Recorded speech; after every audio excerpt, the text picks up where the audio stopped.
Salut à tous, chers amis, je suis Rivaros Kwadjenokam, juriste en droit du travail. Aujourd'hui, nous allons aborder la question des représentants du personnel et les conséquences de sa non-mise en place. Voilà, la question qu'il faut se poser qui va nous permettre de débrayer ensuite est celle de savoir, est-ce que l'employeur est-il obligé de mettre en place le CSE? Et s'il ne le fait pas, quelles sont les conséquences juridiques derrière qui peuvent arriver? Voilà, ce qu'il faut savoir, c'est que l'employeur n'est pas obligé de mettre en place le CSE. L'obligation de mettre en place le CSE est déclenchée une fois que l'entreprise a atteint, n'est-ce pas, au cours des 12 derniers mois consécutifs, au moins 11 salariés, n'est-ce pas, durant ces 12 mois-là.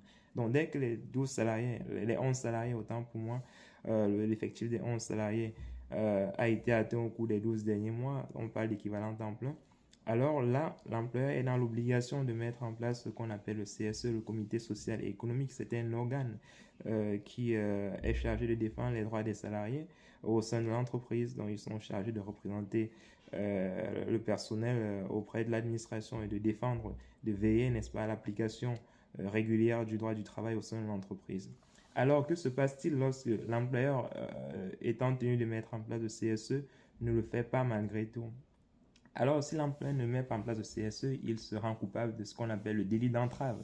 Donc, le délit d'entrave, c'est ce délit-là, n'est-ce pas, justement, dont l'employeur, n'est-ce pas, malgré une obligation légale, n'est-ce pas, qui lui est faite de mettre en place le CSE, décide délibérément, n'est-ce pas, de ne pas le faire. Et donc, derrière, il risque 1 an d'emprisonnement et au moins 7 500 € d'amende. Donc, c'est quand même des peines qui peuvent être plus ou moins lourdes. Donc, les employeurs ont intérêt à faire le nécessaire pour que les instances représentatives du personnel, en l'occurrence le CSE, soient mises en place pour le bien des salariés.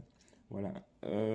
Voilà, si l'employeur ne le fait pas, il y a des conséquences aussi derrière qui peuvent déboucher au-delà des condamnations pénales. Sur le plan strictement droit du travail, le salarié il peut demander des dommages et intérêts. Par exemple, si la mise en place du CSE, la non mise en place du CSE lui a causé un préjudice, alors il n'a même pas besoin de démontrer ce préjudice parce qu'apparemment la jurisprudence de la Cour de cassation a défini ce qu'on appelle le préjudice nécessairement subi, et la non mise en place du CSE fait partie, n'est-ce pas, de ces cas de préjudice nécessairement subi dont le salarié n'a pas besoin de prouver. Une fois que voilà, il est constaté que le CSE n'a pas été mis en place, le salarié peut saisir le conseil de prud'homme pour demander des dommages et intérêts pour manquement de l'employeur, n'est-ce pas, à cette obligation-là.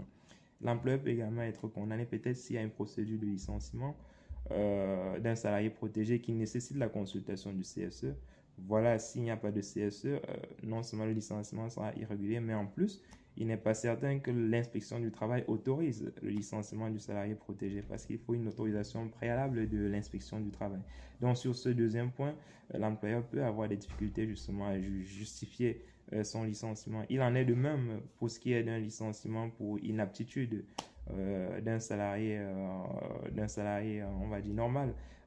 Si l'inaptitude, par exemple, n'a pas été frappée d'une mention relative à la, à, à la non-consultation du CSE, parce qu'il y a des cas de dispense qui sont contenus dans l'avis, n'est-ce pas, qui permettent à l'employeur de déclencher directement la procédure de licenciement sans consulter le CSE.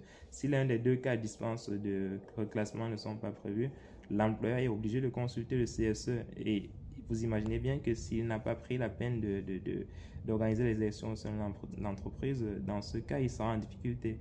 Voilà, au conseil de prud'homme, le licenciement forcément sera contesté et il y a de fortes chances que le salarié ait gain de cause dans le cadre du litige qu'il oppose à son employeur. Donc, vous voyez que c'est une question importante, c'est une question cruciale en droit du travail, la question des représentants du personnel et en l'occurrence la mise en place du comité social et économique. Donc, l'employeur doit mettre tout en œuvre, une fois qu'il a l'obligation de mettre en place le CSE, il doit mettre tout en œuvre pour que les élections professionnelles soient organisées en bonne et due forme pour éviter les conséquences qui peuvent en découler. Alors les amis, comme toujours, n'hésitez pas de commenter, de partager et surtout de vous abonner pour que nous puissions toucher le maximum de personnes avec nos vidéos et pour que nous puissions avoir une forte communauté qui va davantage nous encourager à faire le travail d'éveil en droit du travail que nous faisons au quotidien. Allez les amis, on est ensemble, on est ensemble.